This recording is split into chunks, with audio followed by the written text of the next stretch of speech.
안녕하세요. 부기능입니다. 오늘은 저번 시간에 말씀드린 대로 제정신이라는 착각 본문을 들어가 보도록 하겠습니다. 1부 비합리성. 제정신이 아니라는 말, 미쳤다는 말에 대해 짚고 넘어가 보자. 이 말의 원래 의미가 무엇인지 어원적으로 분석하려는 건 아니다. 이 말은 원래 이러이러한 의미였는데 로 시작하는 분석으로 공연한 시간 낭비를 하고 싶지 않다. 이런 어원 분석은 대부분 별 의미가 없다. 그러므로 대체 어떤 상태를 두고 우리가 미쳤다, 돌았다, 제정신이 아니다 라고 말하는지 쉽게 살펴보기로 하자. 우리는 현실과의 접점을 잃고 자신의 머릿속에서 우리가 아는 세계와는 별로 관계없는 세상을 지어내는 사람을 미쳤다, 제정신이 아니다라고 말한다. 이런 사람은 머릿속에서 말도 안 되는 망상을 지어낸다. 말도 안 되는 생각을 믿거나 황당한 이야기를 확신한다. 따라서 제정신이 아닌 사람들은 우리 눈에는 사실이 아니거나 터무니없게 생각되는 것을 사실이라고 굳게 확신한다. 이런 확신은 그의 말과 행동에서 표시가 난다. 뭔가를 확신하면 보통 그 확신에 의거해 행동하기 때문이다. 요컨대 우리는 우리가 보기에 현실과 전혀 맞지 않는 확신을 가지고 있는 사람, 그리고 그에 따라 행동하는 사람을 제정신이 아니라고 말하는 것이다. 독일어 사전에 따르면 확신은 확고하고 흔들리지 않는 의견 혹은 확고한 믿음을 말한다. 그런데 제정신이 아니다라고 생각되는 사람들에게서도 이런 주관적 확신이 나타난다. 자신의 확신에서 조금도 물러서지 않는 것이 바로 제정신이 아닌 사람들의 특성인 것이다. 얼마 전 나는 베를린 사리테 대학병원에서 나이 든 신사를 진료한 적이 있다. 그는 자신이 슈타지, 즉 구동독의 비밀 경찰의 감시를 받고 있다고 굳게 확신했다. 슈타지가 자신의 아파트에 생각을 읽을 수 있는 장비를 설치했다는 것이었다. 그래서 슈타지가 뇌에 접근하는 걸 막기 위해 값비싼 알루미늄 헬멧을 주문해 집안에서 그것을 쓰고 있었다. 내가 30년 전부터 국가안전부 같은 것은 존재하지 않는다며 조심스레 이의를 제기하자 그는 내게 아무것도 모른다며 코웃음을 쳤다. 나는 이런 상황에서 더 이상 내 의견을 주장하는 것은 득이 되지 않을 것 같아 가만히 있었다.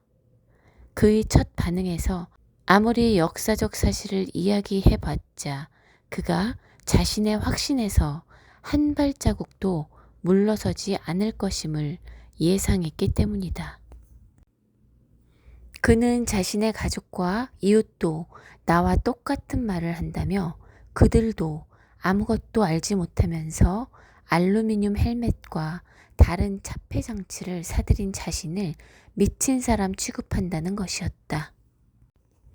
여기서 알 수 있듯 다른 사람들의 눈에는 말도 안 되는 생각을 부여잡은 채 그의 의거에 행동하고 흔들리지 않는 확신으로 그 생각을 믿는 사람을 우리는 제정신이 아니다라고 칭할 수 있다. 우리가 어떤 사람이 제정신이 아니다라고 한다면 여기서 우리라는 말은 우리 모두 혹은 우리 대부분이라는 의미지 우리 신경정신과 의사라는 의미가 아니다.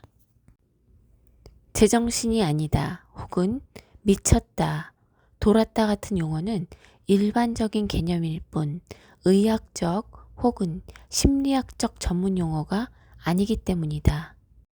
돌았다, 미쳤다라는 단어는 명백히 부정적 어감을 지니고 있고 다른 사람들과 관련해 이 단어를 사용하는 경우 보통 그 사람들이 기본적으로 뭔가 이상하다고 이야기하려는 것이다. 신경정신과 의사의 경우는 다르다. 전문가는 사람들을 낙인 찍지 않고자 증상을 명명하는 개념을 사용하고 증상을 분류하기 위해 진단을 내리며 이런 토대 위에서 치료를 위한 결정을 내린다. 심리적 증상과 신경정신과적 진단은 돌에 아로새긴 것처럼 변치 않는 것이 아니며 종종 없던 일이 될 수도 있다. 즉, 증상이 없어지고 진단이 철회될 수도 있다. 이런 단순한 이유만으로도 신경정신과 의사는 인간을 기본적으로 비정상이라고 낙인 찍는 개념을 무조건 피하고자 한다. 나아가 이런 식의 낙인을 단호하게 저지하는 것이 바로 신경정신과 의사의 가장 중요한 임무 중 하나가 아닐까 한다.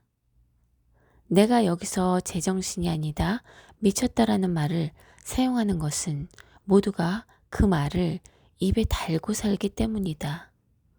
무엇보다 누군가가 완전히 말도 안 되는 것으로 보이는 의견이나 확신을 지니고 있다는 이야기를 할 때면 우리는 흔히 미쳤어, 정신 나갔어 라고 말한다. 우리는 스스로 여러모로 굳게 확신하는 세계상을 만들어내고 다른 사람의 확신이 자신의 확신과 일치하면 그것을 정상적인 것으로 여기고 그렇지 않으면 미쳤다, 제정신이 아니다라고 한다. 심리질환과 관련해서도 이런 이분법적 구분을 한다.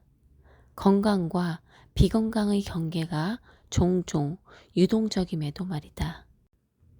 이분법적 카테고리로 생겨날 수 있는 고랑은 참으로 깊다. 그러나 우리가 정신건강과 관련해서만 이런 구분을 하는 것은 아니다.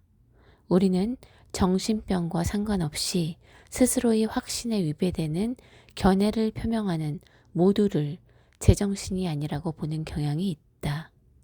우리는 자신이 틀렸다고 여기는 일을 맞다고 생각하는 사람들을 돌았다고 낙인 찍는다. 틀렸다는 말은 사실이 아닌 것, 현실에 부합하지 않는 것, 즉 사실에 의해 반박될 수 있는 것을 말한다. 그런 의미에서 도널드 트럼프를 예로 들지 않을 수 없다. 그는 수많은 트윗에서 미쳤다는 말을 많이 쓴다. 2020년 초 자신에 대한 탄핵 절차가 진행되는 와중에는 미 하원 의장 낸시 펠로시를 번번이 노골적으로 크레이지 낸시라 불렀다. 펠로시는 당시 미국 대통령의 이런 크레이지 트윗을 그 말을 하는 스스로가 미쳤다는 표시로 받고 누군가를 미쳤다고 말하는 사람은 미친 것이 바로 자기 자신임을 알 것이라고 평했다. 물론 나이살 깨나 먹은 사람들의 이런 유치한 행동을 거론하며 기가 막혀 하는 건 한편으로는 재밌는 일이다. 무엇보다 세계 정치 무대를 누비는 사람들인 경우에는 말이다. 그러나 서로를 미쳤다, 제정신이 아니다라는 식으로 지칭하는 것은 흔한 일이다. 우리 자신도 마찬가지다. 우리는 복잡성을 줄이고 수월하게 실용적인 결정을 내리기 위해 단순하게 분류해버리는 경향이 있다. 그러나 사회적 맥락에서 이런 분류는 또 하나의 중요한 기능을 만든다. 바로 이렇게 분류하면 한쪽 집단에 소속됨으로써 자신의 정체성을 정의하고 다른 사람을 배제하는 데 도움이 되기 때문이다. 즉, 우리와 다른 이를 구분하는 데 도움이 되는 것이다. 여기서 확신은 중요한 역할을 한다. 그렇기에 정치적 집단에 소속되는 문제에서도 가치나 관심사, 그리고 그것을 실현하고 관철하는 일, 즉, 한 사회에서 사람들이 잘 살아가려면 무엇이 가장 좋을까 하는 문제만 중요한 것이 아니다.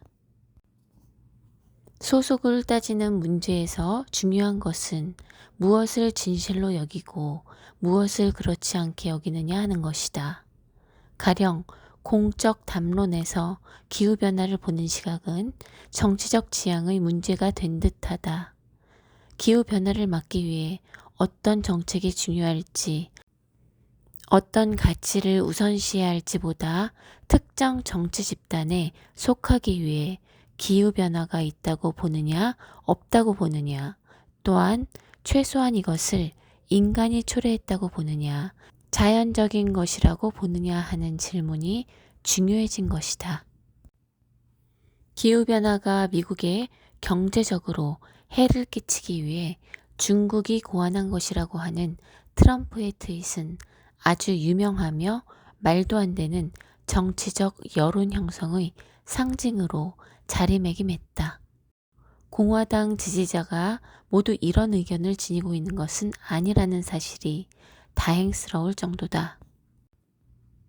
그럼에도 2015년 퓨 리서치 센터 여론조사에 따르면 스스로 보수 성향의 공화당 지지자라고 표명한 응답자 중 지구온난화가 인간의 활동으로 말미암은 것이라고 믿는 비율은 10%에 지나지 않았다. 반면 진보 성향의 민주당 지지자 중에서는 그것을 믿는 비율이 78%였다. 응답자들이 어떤 확신을 가지고 있든 간에 그들 모두가 인간이 기후변화에 미치는 영향에 대한 학문적 증거를 포괄적으로 꿰고 있을 리 없다. 인간이 기후에 미치는 영향에 대해 기후 연구자들은 엄청난 양의 경험적 데이터, 복잡한 이론, 수학적 모델을 활용해 답하기에 문외한으로서 학문에 기반한 의견을 지니기는 쉽지 않은 일이다. 그러나 기후변화가 인간의 활동으로 말미암았다는 것이 과학적으로 맞는지 틀린지 하는 것은 이와 관련한 의견 형성에 그다지 큰 역할을 하지 않는 듯하다. 진실 여부를 떠나 우리의 확신은 집단 소속감에 대한 표현인 경우가 많기 때문이다. 따라서 우리는 확신의 의거에 속하고 싶은 집단을 선택하는 것이 아니라 반대로 속하고 싶은 집단의 의거에 확신을 선택하는 듯하다. 그래서 우리의 확신은 한편으로는 속한 집단과 동질감을 느끼고 한편으로는 타자를 배제하는 데 기여한다. 아무도 이런 경향에서 완전히 자유롭다고 할 수 없을 것이다. 굳은 확신을 갖는 것은 여러모로 도움이 된다. 집단에 소속되는 것도 중요한 문제다. 그러나 굳은 확신으로 단순히 이분법적으로 분류하는 태도는 상당히 문제가 있으며 우리 사회에 주어진 도전이 아닐 수 없다. 우리는 왜 그렇게도 서로를 정신 나갔다고 욕하는 걸 즐길까? 그것은 이렇듯 이분법적 분류가 자신이 속한 집단을 정의하고 통합하는 데 일견 도움이 되는 것처럼 보이기 때문이다. 또 다른 이유는 단순히 우리가 자신의 확신을 강하게 확신하기 때문이다.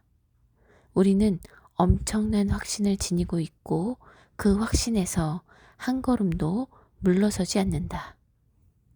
그런데 우리가 어떤 것이 옳다고 굳게 믿는다면 이는 확신에 위배되는 모든 것이 틀린 것이라는 뜻이 된다. 하지만 다른 많은 사람이 이렇게 틀린 확신을 철통같이 붙잡고 있는 이유는 무엇일까? 그 원인은 여러 가지로 설명할 수 있다. 우리 스스로가 틀렸을 수도 있다는 점은 일단 차치해두자. 우선은 다른 사람들이 정보가 부족하고 잘 알지 못해서일 수 있다. 관련 주체에 대한 진실이 그다지 중요하지 않다고 생각해서 알아보려는 노력을 하지 않을지도 모른다. 또는 특히 사안이 복잡한 경우는 주어진 팩트에서 올바른 결론을 이끌어내는데 필요한 지식 자질이 부족할 수도 있다. 다른 사람들을 현혹해 반사 이익을 얻기 위해 진실에 위배되는 확신을 표방하는 것일 수도 있다. 다른 사람들이 잘못된 확신을 부여잡고 있는 이유는 이외에도 여러 가지가 있을 수 있다. 그러나 어떤 일이 우리에겐 아주 명확하게 보이는데 다른 사람은 왜 올바로 보지 않으려는 것일까? 이에 대해 특히 유혹적인 추론은 이것이다. 바로 그 사람이 현실과의 접촉을 잃어버렸다는 것. 간단하게 말해 제정신이 아니라는 것이다. 그렇다면 우리는 어째서 자신의 확신을 그렇게 확고하게 믿을까? 굳은 확신이 우리에게 어떤 역할을 할까? 여러분은 우리의 세계상이 환상임을 알게 될 것이다. 어느 때는 현실과 더 많이 일치하고 어느 때는 더 적게 일치하는 환상이다. 더 적게 일치할수록 제정신이 아닌 것이 된다. 하지만 정상과 비정상의 경계는 유동적이다. 우리는 비합리적 확신에 취약한 듯하다. 음모론을 신봉하는 사람들은 비합리적이라는 비판을 단호히 거절한다.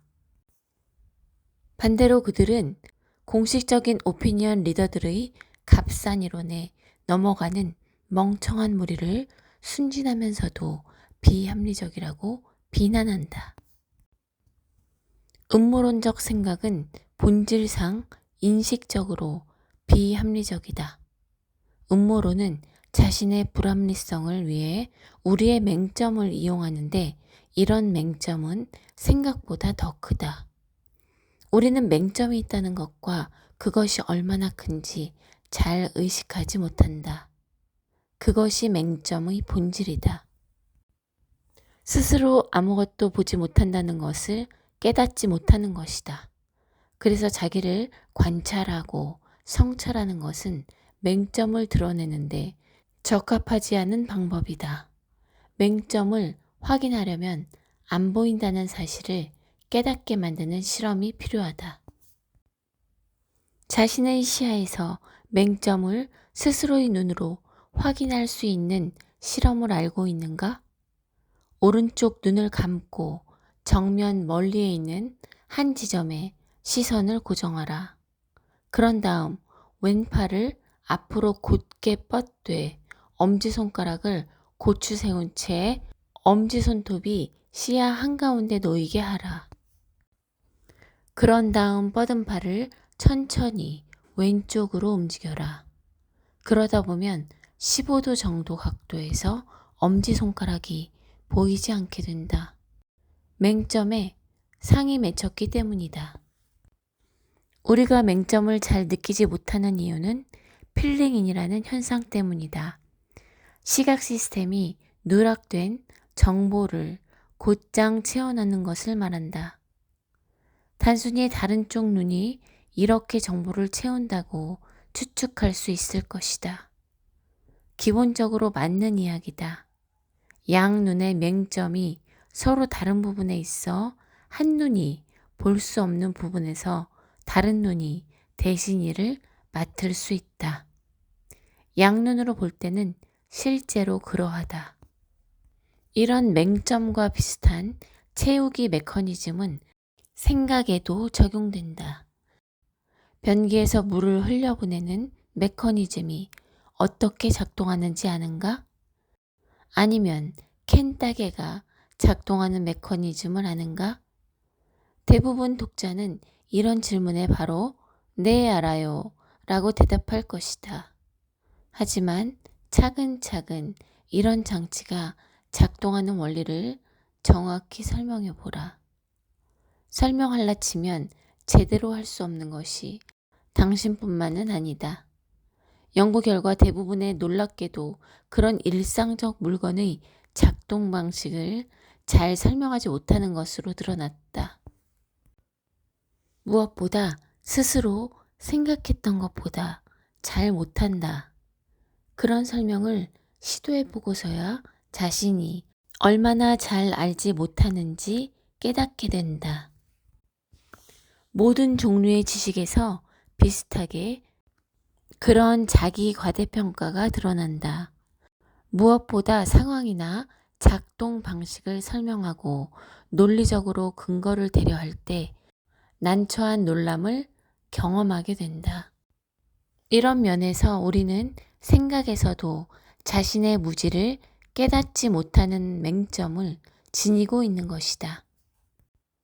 그러므로 합리적 확신에서조차 우리는 자신의 생각보다 합리적이지 않은 것이다. 그러나 우리의 확신이 가능한 한 합리적이고 주어진 증거에 기반한다면 훨씬 더 좋지 않을까? 세상에 최대한 잘 적응하기 위해서는 인식적으로 가능한 합리적인 방향으로 나아가는 것이 가장 좋은 전략이 아닐까? 아마 아닐 것이다. 한편으로 우리는 비이성적 확신과 신념이 아주 널리 퍼져 있다는 것과 우리가 이성적이라고 생각하는 확신조차 사실은 우리 생각보다 그리 합리적이지 않다는 걸 확인했다. 아주 많은 사람이 적잖이 비합리적 확신을 지니고 세상에서 잘 살아가고 있기에 인식적 합리성이 모든 것의 잣대는 아닌 듯하다.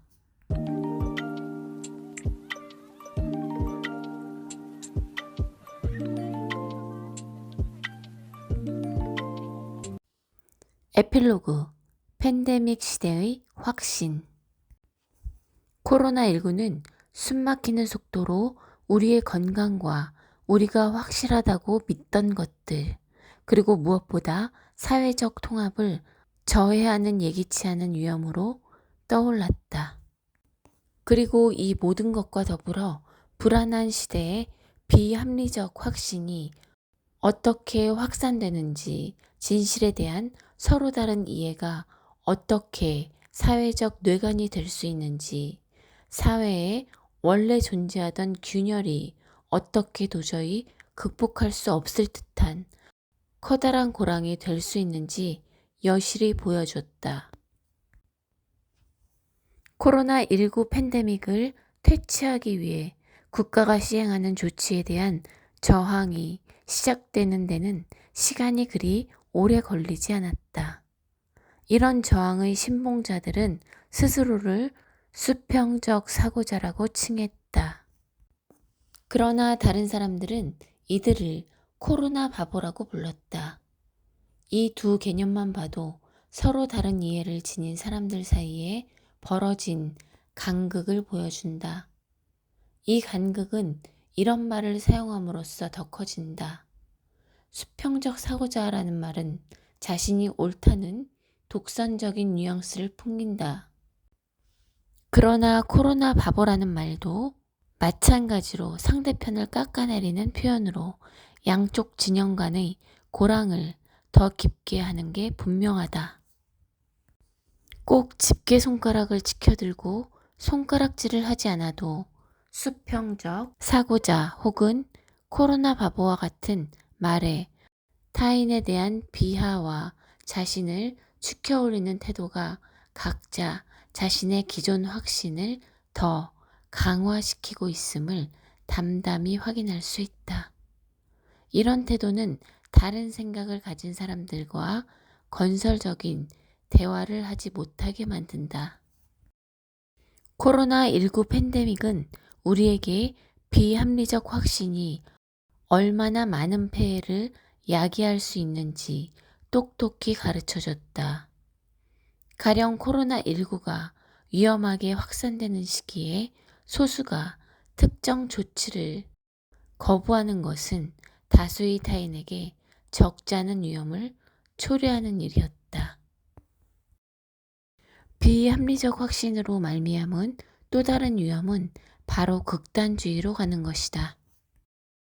모든 수평적 사고자가 급진적인 사람은 아니다. 그러나 백신을 거부한 사람 중 대다수는 정치적으로 우파 혹은 극우파에 속했다. 코로나19에 대한 잘못된 정보와 상응하는 음모론이 인터넷상에서 만연하면서 비민주적 기류가 생겨나는 비옥한 온상이 마련됐다. 이런 기류가 때로 상당한 폭력성을 내포한다는 건 언론인에 대한 수많은 공격을 통해 드러났다. 이런 상황에서 인간에게 비합리적인 확신의 경향이 있음을 인정하고 그냥 그렇게 살자고 말할 수는 없을 것이다. 우리 사회를 가로지르는 균열의 골이 더 깊어지지 않기 위해서는 대화에 열려있고 계속 대화를 나누는 것밖에는 다른 방법이 없다. 역화 효과를 두려워하지 마라. 불확실성 감내력을 키우는 것은 우리 스스로 할 수 있는 것이 아니고 우리가 그 면에서 성과를 낸다면 그것만 해도 많은 것을 하는 것이다. 그러나 분명히 틀린 주장을 하며 데이터 따위는 무시하고 자신의 확신을 의문시하거나 변화시키는 것은 고사하고 그 어떤 대화도 응하지 않는 사람들은 어떻게 대해야 할까? 자신의 의견을 사적으로만 개진하면서 아무런 피해를 야기하지 않는 한 이런 일을 용인하는 것은 어렵지 않을 것이다.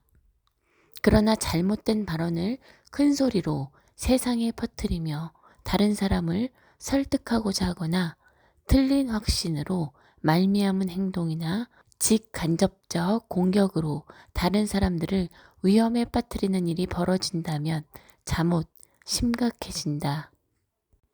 가령 코로나19가 한창 절정에 이르렀는데 붐비는 전철 안에서 마스크가 효과가 없을 뿐 아니라 건강에 해롭다고 확신하기에 마스크를 쓰지 않는 채 콧물을 훌쩍이고 가래 끓는 소리가 나는 기침을 하는 승객에게 어떤 반응을 보여야 할까?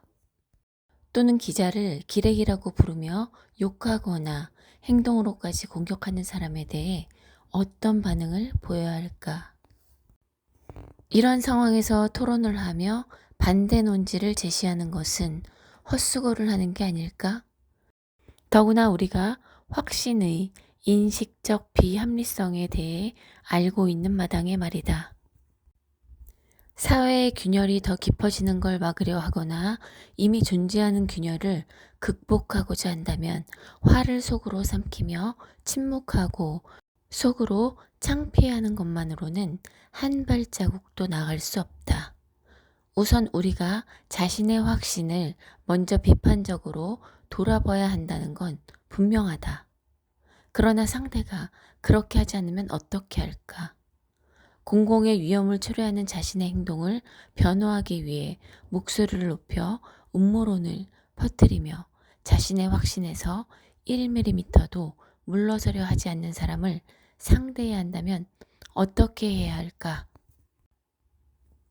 우선 자신의 확신에 위배되는 정보를 만나면 종종은 역효과를 내 오히려 자신의 잘못된 확신을 더 강하게 부여잡는 역화 효과는 너무 신경 쓰지 말자. 최신 연구는 상황에 따라 이런 효과가 나타날 수 있지만 그렇게 자주 나타나진 않는다는 것을 보여준다. 오히려 사회학자와 정치학자는 자신의 확신에 배치되는 정보를 접하는 것이 내용적으로 맞는 확신을 가지는 것에 긍정적인 효과를 낸다는 것에 의견의 일치를 보고 있다. 역화 효과는 무엇보다 특정 사회 집단에 소속돼 있는 것처럼 새로운 정보를 받아들일 수 없게 하는 추가적인 장애물이 존재할 때 작용하는 듯하다. 또 우리를 좀 낙관적으로 만드는 것은 모순되는 증거를 여간에서는 받아들이지 않는 특징을 보이는 망상적 확신조차 완전히 요지부동은 아니라는 사실이다. 심리치료적으로 적절히 개입하는 것을 통해 조현병 증상이 있는 사람들이 망상적 확신을 고집하는 정도가 약해지고 대안적인 설명에도 열린 자세를 취하는 것으로 나타났다. 하물며 건강한 사람의 인식적, 비합리적 확신이야 요지부동은 아닐 것이다. 물론 의견이 다르다는 이유로 건강한 사람들을 치료하려는 것은 부적절하며 역효과를 낼 것이다. 그럼에도 극복할 수 없어 보이는 간극을 극복하는 일과 관련해 심리치료에서 뭔가를 배울 수 있다. 닥치고 불쾌한 진실에 대면하는 것은 심리치료에서는 효과적인 전략일 수 있지만 각자의 굳은 확신을 캐묻는 일에서는 별로 좋은 전략은 아니다. 직접적 조언이나 충고도 효과적이지 않다. 그보다는 심리치료에서 배울 수 있는 바 질문을 통해 상대에게 관심을 보이고 상대를 더 잘 이해하고자 한다는 마음을 전달하는 것이 훨씬 효과적이다. 심리치료에서는 최상의 경우 이를 통해 환자가 자신의 생각을 성찰하고 자신의 생각의 모순을 알아채고 자신의 확신이 맞는지 생각할 여지를 열어줄 수 있다. 자신이 완전히 황당하고 위험하다고 생각하는 확신에 대해 열린 마음으로 관심을 보이는 것이 위선적이라고 느껴지는가? 그렇지 않다. 당신은 그런 태도를 통해 뭔가를 배울 수 있을 것이며 경우에 따라 정말로 누군가가 코로나19가 빌 게이츠의 작품이라고 여기는 등 당신 입장에서 보면 말도 안 되는 내용을 어떻게 굳게 확신할 수 있는지 정말로 궁금한 마음이 들 것이기 때문이다. 그럴 때 질문하는 것은 중요하다. 그로써 당신이 함께 생각하기를 원하며 상대를 존중하고 있음을 전달할 수 있기 때문이다. 음모론을 믿거나 잘못된 사실을 확산시키거나 아주 흔한 경우로 잘못된 확신을 품고 전혀 그 확신을 수정할 마음이 없는 사람을 어떻게 대해야 하는지에 관해 내게는 완벽한 레시피가 없다. 애초에 그런 레시피를 구상하는 것은 이 책이 추구하는 관심사도 아니었다. 하지만 나는 생각이 다른 사람과 대화하는 것이 불가능하지 않다는 점은 강조하고 싶다. 열린 태도와 진정한 관심을 가지고 분별력과 인내심을 가지고 대화해 나가라고 권하고 싶다. 성공하지 못하더라도 건설적 대화를 시도하는 것은 언제나 가치 있는 일이다.